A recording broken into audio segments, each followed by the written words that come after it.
गर्मी का एक खूबसूरत दिन था। गोल्डीलॉक्स को एक ख्याल आया।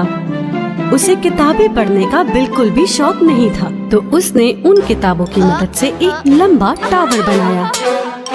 वो उस टावर पे कूद के मजे कर रही थी। ये देखकर गोल्डीलॉक्स की माँ उसके पास आकर उसे डांटने लगी। गोल्डीलॉक्स किताबें पढ़ने के लिए होती हैं। उनके साथ खेलोगी तो खराब हो जाएंगी।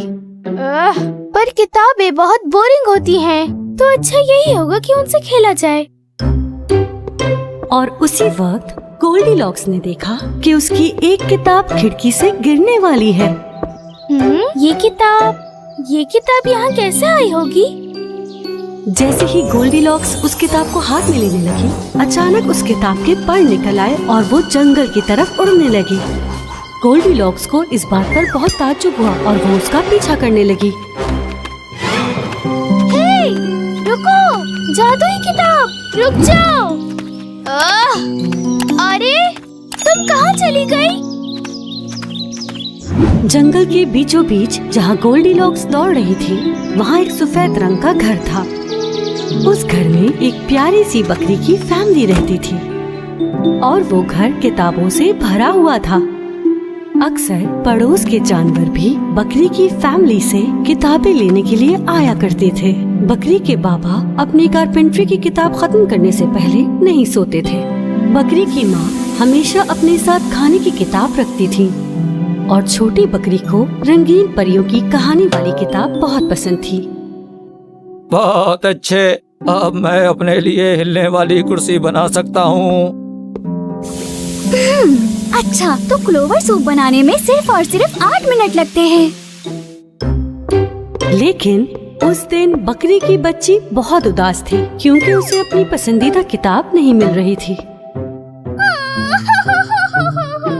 मुझे मेरी जादुई किताब कहीं नहीं मिल रही। मुझे वो किताब वापस चाहिए। हो सकता है कि तुम्हारी किताब जंगल में टहलने गई हो, मेरी प्यारी बेटी। बकरी की फैमिली खोई हुई परों वाली किताब जंगल में ढूंढने के लिए निकल गई। दूसरी तरफ गोल्डीलॉक्स जंगल में घर का रास्ता भूल जाने की वजह से बहुत परेशान थी। हाँ, अब मैं घर वापस कैसे जाऊंगी? और मुझे अभी तक किताब भी नहीं मिली। क्या करूं? तभी परों वाली किताब उसके सामने तितली की तरह आई। जब गोल्डीलॉक्स उस किताब को पकड़ने ही वाली थी, तो किताब उड़ के बकरी के घर की तरफ चली गई। गोल्डीलॉक्स भागते हुए घर की तरफ आई और दरवाजा खटखटाने लगी।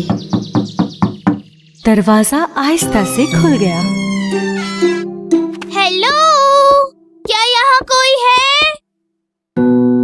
गोल्डीलॉक्स ने हजारों की तादाद में पीली, गुलाबी, मोटी और पतली किताबें देखी।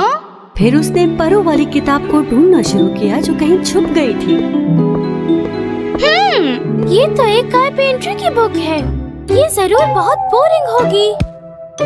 गोल्डीलॉक्स को घर के कोने कोने में हर तरह की किताब मिली, लेकिन कोई भी किताब परों वाली किताब जितनी दिलचस्प नहीं थी। हाँ, और ये एक खाने की किताब है। ये सब्जी वाले खाने मेरे लिए बिल्कुल नहीं है।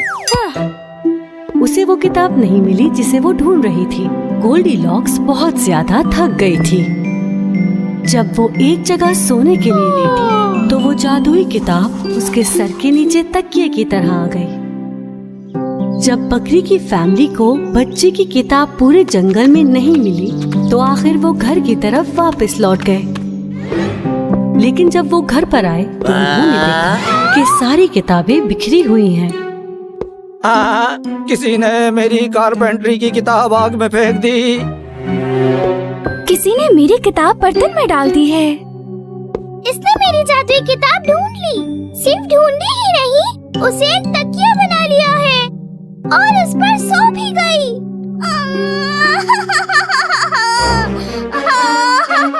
जब बकरी की बच्ची रोने लगी, तो फौरन उसकी माँ और बाबा उसके पास आ गए। उन्हें देखकर ताज्जुब हुआ कि गोल्डीलॉक एक जगह सोई हुई है। ये कौन सो रहा है और इसने हमारी किताबें क्यों बिखेरी? जरा इस बुक के मुड़े हुए पेजेस को देखो। गोल्डीलॉक्स जाग गई जब उसने बकरी के बच्चे की रोती हुई आवाज सुनी। अरे ये आप कौन है? मैं गोल्डीलॉक्स हूँ।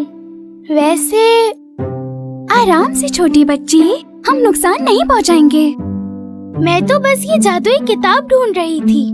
माफ करना, इसे ढूंढते हुए आपके घर आ गई। तुम्हारे हाथ में जो किताब है वो मेरी है। मैं ये किताब किसी को नहीं दूंगी।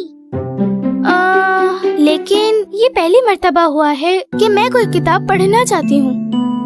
बकरी की बच्ची बहुत जिद्दी थी, लेकिन उसे इस बात पे हैरत हुई कि कोई उसकी तरह भी है जो जादुई किताब पढ़ते हुए देख सकता है।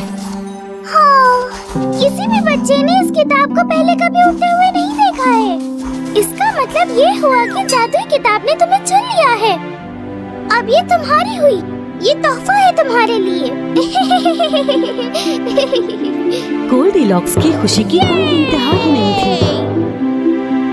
उसने जैसे ही जादुई किताब का पहला जुमला पढ़ना शुरू किया तो उसी वक्त घर की सारी किताबें उठी और अपनी अपनी जगह पर चली गईं। हाँ, क्या घर में मौजूद दूसरी किताबें भी जादुई हैं? किताबें जादुई नहीं होती हैं गोल्डीलॉक्स, लेकिन हमारी सोच किताबें पढ़ने से बढ़ती है, जो एक बहुत बड़ा जादू है। बहुत रात हो गई है गोल्डीलॉक्स, मैं तुम्हें घर छोड़ देती हूँ। तुम्हारी अम्मी बहुत परेशान हो रही होंगी। लेकिन हमने अभी दूसरी किताबें नहीं पढ़ी। कोई भी एक दिन में इतनी किताबें नहीं पढ़ सकता, लेकिन तुम जब भी चाहो यहाँ आकर किताबें पढ़ सकती हो। बकरी की फैमिली गोल्डीलॉक्स को लेकर उसके बागीचे तक गए और उसे गुड बाय कहा। गोल्डीलॉक्स भागते हुए अपनी माँ के पास से गुजरी और वो फौरन फर्श पे लेटकर वो जादुई किताब पढ़ने लगी। गोल्डीलॉक्स, तुम कहाँ चली गई थी? मैं परेशान हो गई। मैं जादुई किताब को ढूंढ रही थी मम्मी। क्या किताबें भी उड़ती हैं? हाँ, वो उड़ती तो नहीं है, पर हमारे ख्वाब में कुछ भी हो सकता है। उस दिन के बाद से बकरी की बच्ची और गोल्डीलॉक्स अच्छे दोस्त बन गए। कभी कभार वो एक दूसरे को किताब दिया करते थे। कभी कभी वो साथ में किताब पढ़ते और दोनों ख्वाब देखते। इन दोनों को ये बात मालूम हो गई कि जादुई किताब को ख्वाब के जरिए ढूंढा जा सकता है और एक दिन किताबों में हमारा ख्वाब सच होकर रहेगा।